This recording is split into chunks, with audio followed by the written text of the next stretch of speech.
Students, welcome to minute of classes. और आज की क्लास में स्टार्ट करने वाले हैं कक्षा 10वीं का विषय विज्ञान और प्रौद्योगिकी भाग 1 पाठ 5वां। पाठ का नाम है ऊष्मा हीट। स्टूडेंट्स, इस पाठ पर ऑलरेडी मैंने 5 वीडियो बना के रखा हुआ है। यदि आप लोग ने उन वीडियोज़ को नहीं देखा है तो प्लेलिस्ट में जाकर उन वीडियोज़ को देख सकते हो, या तो आपको इस वीडियो के डिस्क्रिप्शन में उसकी लिंक मिल जाएगी, आप उन वीडियोज़ को जाके देख लीजिएगा। उन वीडियोज़ को देखने से इस पाठ को आपको समझने में बहुत ज़्यादा आसानी मिलेगी। ये वीडियो इस पार्ट का आखिरी वीडियो है। तो स्टूडेंट्स, आज का जो हमारा टॉपिक है वो है ऊष्मा का लेन देन, कि हम लोग अलग अलग पदार्थों में ऊष्मा का लेन देन कैसे करते हैं। तो स्टार्ट टू एंड तक देखिएगा वीडियो, आपको पूरा चीज़ समझ में आ जाएगा। तो चलिए वीडियो को स्टार्ट करते हैं। तो चलिए स्टूडेंट्स, आज का जो हमारा टॉपिक है ऊष्मा का लेन देन समझने की कोशिश करते हैं इसके अंदर। तो स्टूडेंट्स, क्या करना है, इसके अंदर एक ऊष्मा अवरोधक डब्बा लेना है, जिसके अंदर से ऐसा डब्बा होना चाहिए, ऐसा ऐसा बॉक्स होना चाहिए जिसके अंदर बाहर की ऊष्मा अंदर ना आ पाए और अंदर की ऊष्मा बाहर ना जा पाए, एकदम पैक होना चाहिए। तो उसके अंदर जब ऐसा होगा तो उसके अंदर एक गर्म वस्तु लेना है, एक ठंडी वस्तु लेना है। एक ठंडी वस्तु रख देना है और एक गर्म वस्तु को क्या करना है, गर्म करना है और गर्म करके उसके अंदर डाल देना है। तो आप लोग देखोगे तो जो गर्म वस्तु रहेगा उसका तापमान धीरे धीरे क्या हो जाएगा, कम होगा, और ठंडी वस्तु का तापमान धीरे धीरे क्या हो जाएगा, बढ़ते जाएगा। तो यहाँ पर क्या होता है, गर्म वस्तु जो होती है अपनी ऊष्मा क्या करती है, ठंडी वस्तु को देती है, और ठंडी वस्तु क्या करेगी, अपनी गर्म वस्तु से ऊष्मा लेती है। लेकिन ये प्रक्रिया कब तक चलेगी, ये प्रक्रिया जब तक चलेगी तब तक दोनों का तापमान समान ना हो जाए, तब तक ये प्रक्रिया चलती रहेगी। मतलब जो गर्म वस्तु है वो ऊष्मा देती जाएगी और ठंडी वस्तु ऊष्मा लेते जाएगी, और ये प्रक्रिया दोनों का तापमान स्थिर होने तक, ठीक है, प्रक्रिया चलती रहेगी। और इसे क्या कहा जाए तो ऊष्मा विनिमय का सिद्धांत कहते हैं। ठीक है स्टूडेंट्स, यहाँ तक समझा आप लोग को। चलिए आपको पढ़ के समझा देता हूँ अभी मैं।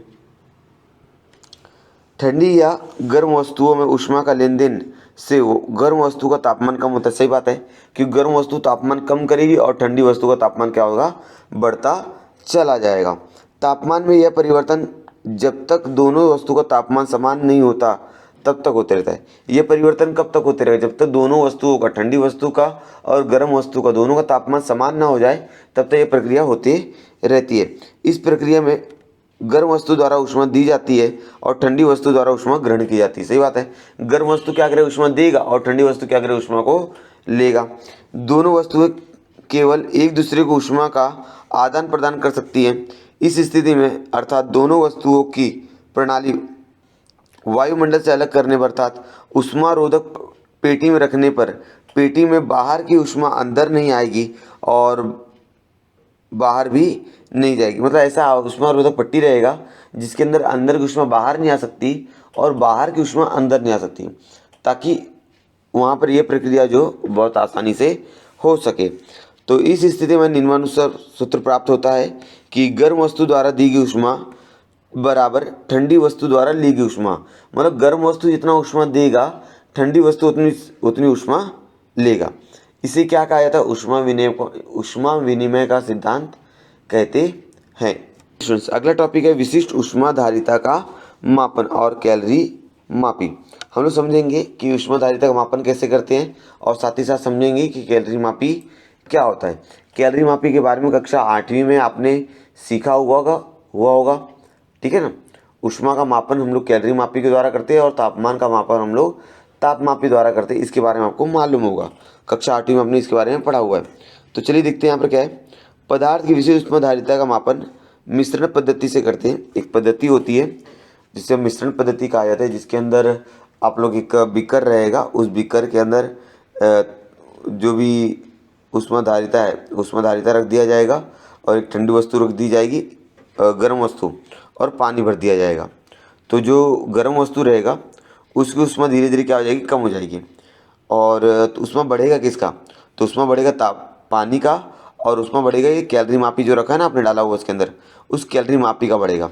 तो यहाँ पर क्या हो रहा है, ऊष्मा किसी एक की कम हो रही है और बढ़ कितनी की रही है, 2 जन की।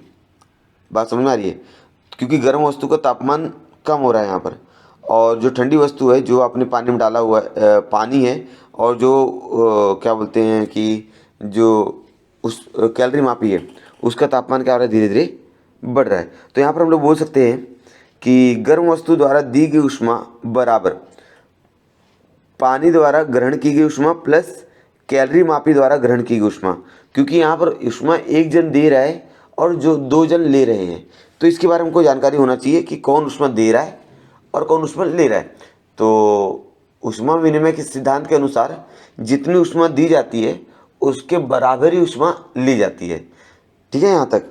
तो ऊष्मा दिया हुआ ठोस पदार्थ कैलोरी मापी में पानी डाला गया तो गर्म ठोस पदार्थ से कैलोरी मापी के तापमान कैलोरी मापी इन दोनों में ऊष्मा का स्थलांतरण की जो प्रक्रिया है वह शुरू हो जाएगी। गर्म वस्तु का तापमान धीरे धीरे कम होने लग जाएगा और जो ठंडी वस्तु है या तो आप लोग बोल सकते हैं पानी है और जो आप लोग कैलोरी मापी अंदर डाला हुआ है, दोनों का तापमान धीरे धीरे क्या होना बढ़ना शुरू हो जाएगा। ठीक है, यहाँ तक समझ में आया आप लोग को। तो इसलिए हम लोग बोल सकते हैं कि गर्म वस्तु द्वारा दी गई ऊष्मा गर्म ठोस पदार्थ द्वारा दी गई ऊष्मा बराबर कैलोरी मापी ने ग्रहण की गई ऊष्मा और कैलोरी मापी में स्थित पानी का ग्रहण की गई ऊष्मा, क्योंकि 2 जन ऊष्मा को ग्रहण करेंगे। ये जो कैलोरी मापी वो ऊष्मा ग्रहण करेगा और दूसरा उसके अंदर जो पानी है वो ऊष्मा ग्रहण करेगा। तो हम लोग बोल सकते हैं कि गर्म वस्तु द्वारा दी गई ऊष्मा बराबर कैलोरी मापी द्वारा ली गई ऊष्मा और पानी द्वारा ली गई ऊष्मा के बराबर रहेगा ऊष्मा विनिमय के सिद्धांत के अनुसार।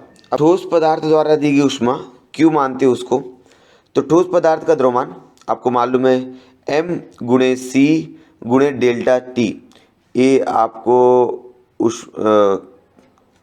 विशिष्ट ऊष्माधारिता का सूत्र है डेल्टा टी। द्रव्यमान गुणे उसका ठोस का विशिष्ट ऊष्माधारिता, हर एक पदार्थ की अलग अलग ऊष्माधारिता होती है। आपने देखा होगा पिछले वाली वीडियो में, जैसे पानी की विशिष्ट ऊष्माधारिता 1 है, पैराफिन की ऊष्माधारिता 0.54 है, पारा की ऊष्माधारिता 0.33 है। इसी प्रकार हर एक पदार्थ की अलग अलग ऊष्माधारिता होती है और उन पदार्थों की ऊष्माधारिता हमको मालूम होनी चाहिए। तो ठोस वस्तु द्वारा जो भी हम लोग ऊष्माधारिता निकालेंगे तो पदार्थ का द्रव्यमान, पहले सबसे पहली बात जो आपने पदार्थ डाला है या जिस पदार्थ को आपने गर्म किया है उसका द्रव्यमान कितना है, वो ठोस की विशिष्ट ऊष्माधारिता उसकी ऊष्माधारिता कितनी है और तापमान में कितनी कमी आ रही है डेल्टा टी कितना है, वो तीनों गुणा करेंगे तो विशिष्ट ऊष्माधारिता आ जाएगी। अब ये ऊष्माधारिता जो है वो 2 जन के योगफल के बराबर रहेगा।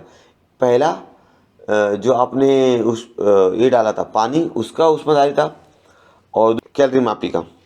ठीक है, तो पानी ने ग्रहण की गई ऊष्मा Q1 बराबर पानी का द्रव्यमान रहेगा उसकी उस विशिष्ट ऊष्माधारिता तापमान में वृद्धि। ठीक है ना, यहाँ पर तापमान क्या होगा बढ़ेगा।